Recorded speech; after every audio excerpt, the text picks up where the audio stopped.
નમઃ શિવાય મિત્રો, આપ જોઈ રહ્યા છો યુટ્યુબ અમારી ચેનલ જેવી ક્લિક વેમાં આપ સૌનું સ્વાગત છે। આજે આ વિડીયોમાં આપણે સાંભળીશું અને સમજશું કે પુરુષોત્તમ માસ જે 17 મેથી 15 જૂન સુધી છે તેમાં રોજ શું દાન કરવું જોઈએ, જ્યાં રોજનું નાનું દાન પણ હજારો ગણું પુણ્ય આપી જાય છે। એવું કહેવાય છે કે જો દરરોજ યોગ્ય દાન કરવામાં આવે તો ઉપવાસ કર્યા વગર પણ આખા અધિક માસનું પૂર્ણ ફળ પ્રાપ્ત થાય છે। તો જાણો આજે એવા કયા દાન છે જે તમારા જીવનનું ભાગ્યોદય બદલી શકે। અધિક માસમાં દાનનું વિશેષ મહત્વ કહેવાયું છે। દાન કરવાથી પુણ્ય મળે છે, પાપો હળવા થાય છે અને જીવનમાં શાંતિ વધે છે। મિત્રો, વિડીયો આગળ વધતા પહેલાં જો તમે ઈચ્છો કે પુરુષોત્તમ ભગવાનના આશીર્વાદ હંમેશા તમારા પર રહે તો આ વિડીયોને લાઈક કરજો અને કમેન્ટમાં જય પુરુષોત્તમ ભગવાન જરૂર લખજો। જે ભક્તો વ્રત જાપ અને ઉપવાસ કરે છે તેઓ તો દૈનિક દાન આપતા જ હોય છે, પરંતુ જે લોકો કોઈ કારણસર વ્રત નહીં કરી શકતા હોય તેઓ પણ આ માસમાં શું દાન કરવું જોઈએ તે વિશે આજે આપણે જાણવાની છે।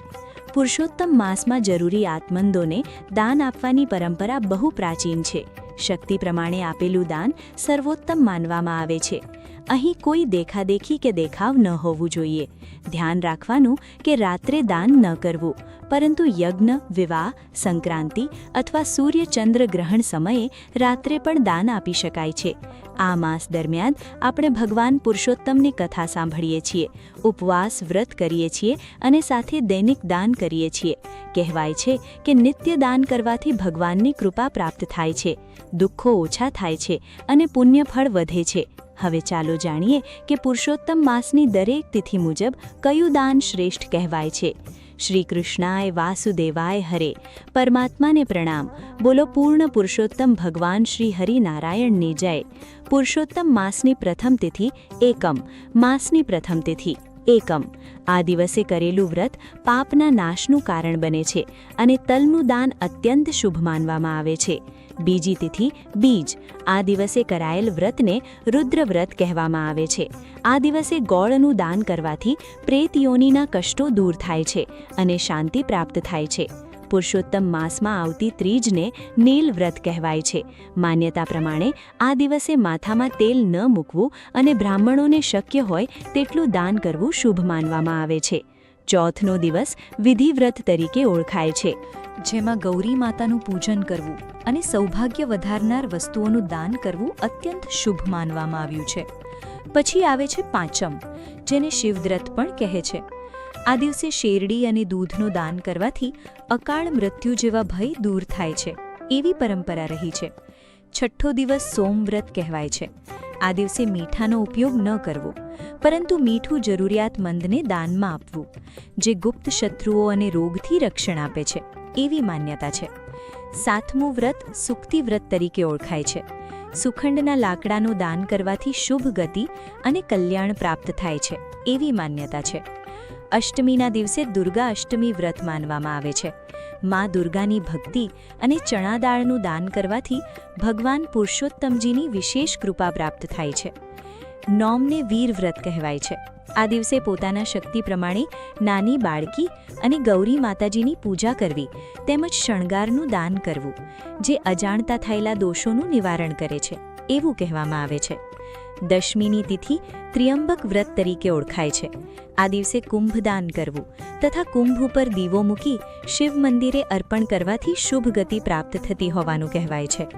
ચોખાનું દાન પણ અત્યંત ઉત્તમ માનવામાં આવે છે। અને અંતમાં પુરુષોત્તમ માસની 11 એકાદશી, આ દિવસે દાન અને પુણ્યનું અતિ વિશેષ ફળ મળે છે।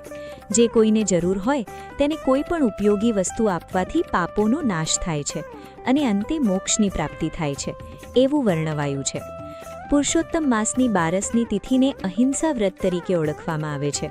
આ દિવસે ઘરમાં શાંતિ અને સપ્રવૃત્તિ વધે તે માટે કુળદેવતા, કુળદેવી સમક્ષ દીવો પ્રગટાવવો અત્યંત શુભ માનવામાં આવે છે। સાથે જ ચોખાનું દાન કરવાથી ઘરમાં સમૃદ્ધિ અને શાંતિ ટકી રહે છે।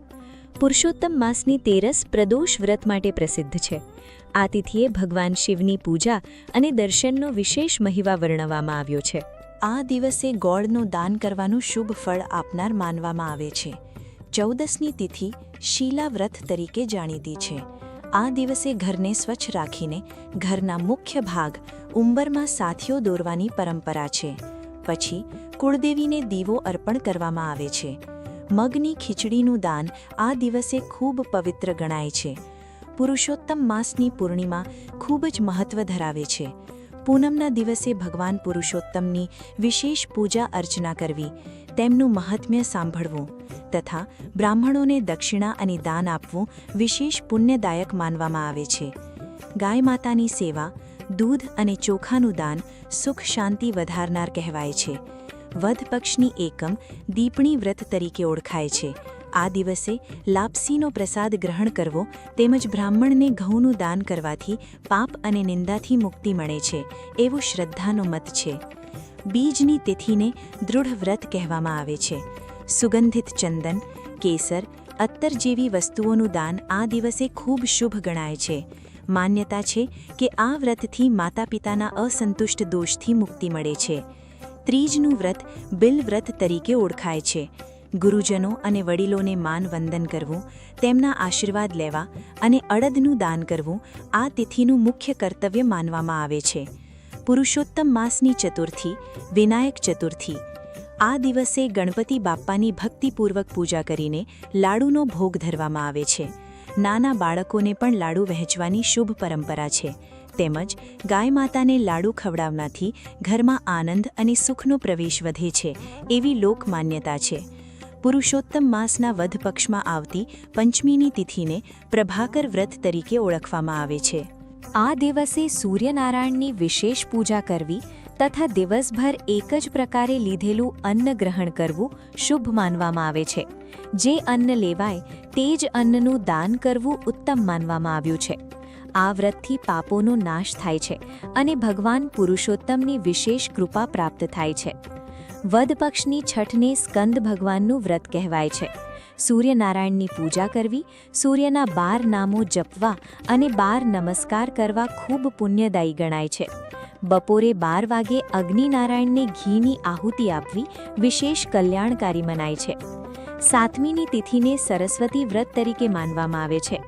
આ દિવસે ઘરનું સ્વચ્છતા કાર્ય કરવું, ઘરના પૂજા સ્થળને નવા સજ્જ કરવું અને બાળકોને મીઠાઈ આપી આશીર્વાદ આપવું ઉત્તમ કાર્યોમાં ગણાય છે. અષ્ટમીની તિથિએ શ્યામ વ્રત કરવામાં આવે છે. પુરુષોત્તમ પુરાણનું વાંચન કરનાર અથવા કથા કરનારની સન્માનપૂર્વક પૂજા કરી દક્ષિણા આપવી જોઈએ. આ વ્રતથી દ્રષ્ટિદોષ નાશ પામે છે અને ચોખાનું દાન કરવું ખૂબ શુભ માનવામાં આવે છે. વદ પક્ષની નવમીને વિશ્વાનાર વ્રત કહેવામાં આવે છે. આ દિવસે ખીરનું સેવન કરવું, ચોખાનું દાન કરવું અને અગ્નિદેવને પ્રસન્ન કરવા માટે પ્રાર્થના કરવી શ્રેષ્ઠ છે. દશમીની તિથિ આનંદ વ્રત તરીકે ઓળખાય છે. આ દિવસે સોના, તાંબા અથવા માટીના પાત્રમાં જળ ભરીને દાન આપવાથી અતિ ઉત્તમ પુણ્ય મળે છે. 11મી તિથિ પરમાવ્રત તરીકે પ્રસિદ્ધ છે. આ વ્રત સૌભાગ્યદાયી છે. પતિ સેવા, પુરુષોત્તમ ભગવાનની પૂજા અને ગોસેવા આ દિવસે વિશેષ ફળદાયી છે. જરૂરી આતમમંદોને દાન કરવું તેમજ પક્ષી પશુઓને ચરણ નાખવું પણ અત્યંત શુભ કાર્યોમાં ગણાય છે. 12મી તિથિને વીર વ્રત કહેવામાં આવે છે. આ દિવસે તીર્થસ્થાનની મુલાકાત કરવી, તીર્થ સ્થિત દેવોની પૂજા કરવી અથવા ઘરમાં પુરુષોત્તમ ભગવાનની સેવા કથા સાથે બ્રાહ્મણોને દાન દક્ષિણા આપવી મહાપુણ્યદાયી છે. 13મી તિથિ યદુવ્રત તરીકે માનવામાં આવે છે. આ દિવસે બપોરે ઉપવાસ ન કરીને સાંજે એકટાણું કરવું જોઈએ. બાળકોને ગોળ દાળિયા આપી આનંદિત કરવાનું શુભ માનવામાં આવે છે. 14મી તિથિએ કાંસા દાન ખૂબ ઉત્તમ માનવામાં આવે છે. આ દાન શરીર અને મનની શુદ્ધિ વધારનાર કહેવાય છે. પુરુષોત્તમ માસની અમાસને વિશેષ પવિત્ર માનવામાં આવે છે. આ દિવસે કરેલું વ્રત પુરુષોત્તમ માસનું સમાપન માનવામાં આવે છે. માસના આ છેલ્લે દિવસે શક્તિ મુજબ બ્રાહ્મણોને દક્ષિણા અથવા વસ્ત્રદાન કરવું અત્યંત શુભ કહેવાય છે. સાથે સાથે આ દિવસ વ્રતનું ઉત્થાપન કરવાનો દિવસ પણ છે. અર્થાત ગાયની સેવા, તુલસી માતાની સેવા અને ઘરના દેવસ્થાનમાં આપણા ઇષ્ટદેવની ભાવપૂર્વક પૂજા કરવી. આ બધું કર્યા બાદ પુરુષોત્તમ ભગવાનને પ્રાર્થના કરવી કે હે પ્રભુ, મારાથી જે વ્રત શક્ય બન્યું છે, કૃપા કરીને તેને સ્વીકારજો. હવે જાણીએ કે પુરુષોત્તમ માસ દરમિયાન નિત્યદાનમાં કઈ વસ્તુઓનું દાન કરવું શ્રેષ્ઠ માનવામાં આવ્યું છે. મિત્રો, વિડિયો આગળ વધતા પહેલાં જો તમે ઈચ્છો કે પુરુષોત્તમ ભગવાનના આશીર્વાદ હંમેશા તમારા પર રહે તો આ વિડિયોને લાઇક કરજો અને કમેન્ટમાં જય પુરુષોત્તમ ભગવાન જરૂર લખજો. દાન કરવાથી માત્ર પુણ્ય જ પ્રાપ્ત થતું નથી, પણ જીવનના કર્મોમાં પણ શુભ પરિવર્તન આવે છે. જે ભક્તો રોજ કંઈક નાનું મોટું દાન કરી શકે તેઓએ આ માસમાં ભગવાનને પ્રિય એવી વસ્તુઓનું દાન કરવાને ખાસ મહત્વ આપવું જોઈએ. સૌથી પ્રથમ કેળાનું દાન. કેળું ભગવાન શ્રીહરિને અત્યંત પ્રિય માનવામાં આવે છે. શ્રીહરિની પૂજામાં આપણે હંમેશા કેળાનું નૈવેદ્ય ધરાવીએ છીએ. તેથી ઘરમાં શુભતા અને સૌભાગ્ય વધે એ માટે કેળાનું દાન ઉત્તમ માનાય છે. કેળું ગુરુનું પ્રતીક અને સૌભાગ્યનું નિમિત્ત છે. બીજું, પીળા વસ્ત્રનું દાન. ભગવાન શ્રીહરિએ પીતાંબર ધારણ કર્યું છે, તેથી પીળા વસ્ત્રનું દાન કરવાથી બહુ મોટા પુણ્યની પ્રાપ્તિ થાય છે અને જીવનમાં શુભતા વધે છે. ત્રીજું, શ્રીફળનું દાન. નાળિયેર લક્ષ્મીજીને પ્રિય માનવામાં આવેલું ફળ છે. મંદિરમાં શ્રીફળ અર્પણ કરવાથી ઘરમાં લક્ષ્મીજીનો કેરવાસ બને છે અને સૌભાગ્યની વૃદ્ધિ થાય છે. ચોથું, અન્નદાન. ભૂખ્યાને અન્ન અને તરસ્યાને જળ આપવું શાસ્ત્રોમાં સૌથી ઊંચું દાન કહેવાયું છે. અન્નદાનથી અકાળ મૃત્યુનો ભય ટળે છે, પાપ નષ્ટ થાય છે અને લક્ષ્મીજીના આશીર્વાદ પ્રાપ્ત થાય. જીવનમાં ધરપકડ અને સમૃદ્ધિ વધે છે.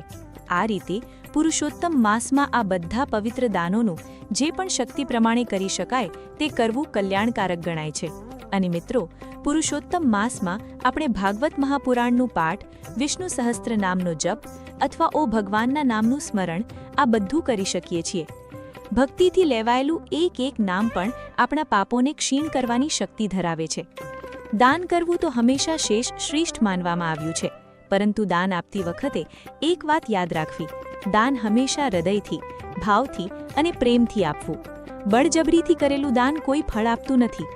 જે ભક્તો પુરુષોત્તમ માસમાં વ્રત કરે છે, આખો માસ નિયમથી રહે છે, તેમણે અંતિમ દિવસે પોતાના લીધેલા નિયમ પ્રમાણે કોઈ વસ્તુનો ત્યાગ કર્યો હોય તો તે વસ્તુનું દાન કરવું બહુ શુભ માનવામાં આવે છે. તમે બ્રાહ્મણોને દક્ષિણા સહિત આપી શકો છો અથવા કોઈ જરૂરિયાતમંદને પણ આ દાન પહોંચાડી શકો છો. પુરુષોત્તમ માસ 3 વર્ષે એક વખત આવે છે અને મનુષ્યને ધર્મ, અર્થ, કામ અને મોક્ષ ચારે પુરુષાર્થ પ્રાપ્ત કરવાની ક્ષમતા આપે છે. આ માસને ભગવાન શ્રી નારાયણે પોતાનું નામ આપ્યું છે, એટલે આ સમયને વ્યર્થ ન જવા દઈએ. પ્રભુની ભક્તિ કરીએ, સત્સંગ કરીએ અને જીવનમાં આરોગ્ય, સુખ અને સૌભાગ્યની પ્રાપ્તિ માટે પ્રાર્થના કરીએ. પ્રભુને ભાવપૂર્વક ભજીએ, જેથી જન્મ મરણના ચક્રથી મુક્તિ મળી રહે અને જીવનમાં શાંતિ સ્થિર થાય. બોલો પુરુષોત્તમ ભગવાનની જય. જો આપને આ વિડીયો ગમ્યો હોય તો લાઇક, શેર અને ચેનલ સબસ્ક્રાઇબ કરવાનું ભૂલશો નહીં, જેથી આવી જ ભક્તિ અને આરાધનાથી ભરપૂર વિડીયો તમે તરત જોઈ શકો. આવજો મિત્રો. રાધે રાધે.